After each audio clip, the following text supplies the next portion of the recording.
Hello and नमस्ते सबैजनालाई। म आइसकेको छु तपाईँहरूको माझमा फेरि पनि। तपाईँहरू सन्चै हुनुहुन्छ?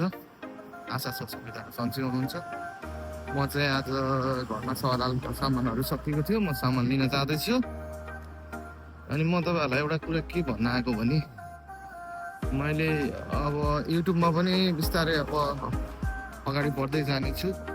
साथसाथै मैले अहिले जापानमा रहेर जापानमा हरेक ठाउँमा त भन्न सक्दिनँ, म औषकारक एउटामा चाहिँ काम लगाइदिने काम पनि गर्छु सकेको ठाउँहरूमा।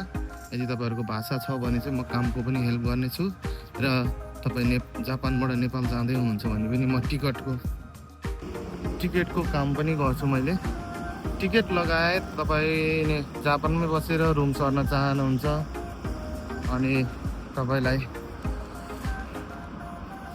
कामको खोजीमा हुनुहुन्छ, रुम सर्न चाहनुहुन्छ अनि साथसाथै नेपाल पैसा पठाउन चाहनुहुन्छ भने पनि मैले सबै कुराहरूको सेवा प्रदान गर्नेछु। तपाईँलाई म मेरो फेसबुक आइडी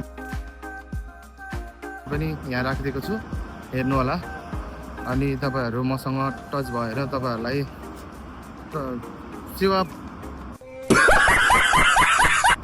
चाहिँ म दिने प्रयास गर्नेछु। यदि चाहनुहुन्छ भने मेरो सेवा लिन चाहनुहुन्छ भने मेरो फेसबुकमा अवश्य जोइन हुनु होला। साथै मेरो युट्युबलाई पनि सब्सक्राइब गर्न नभुल्नु होला है त। ल अहिलेलाई चाहिँ यति नै।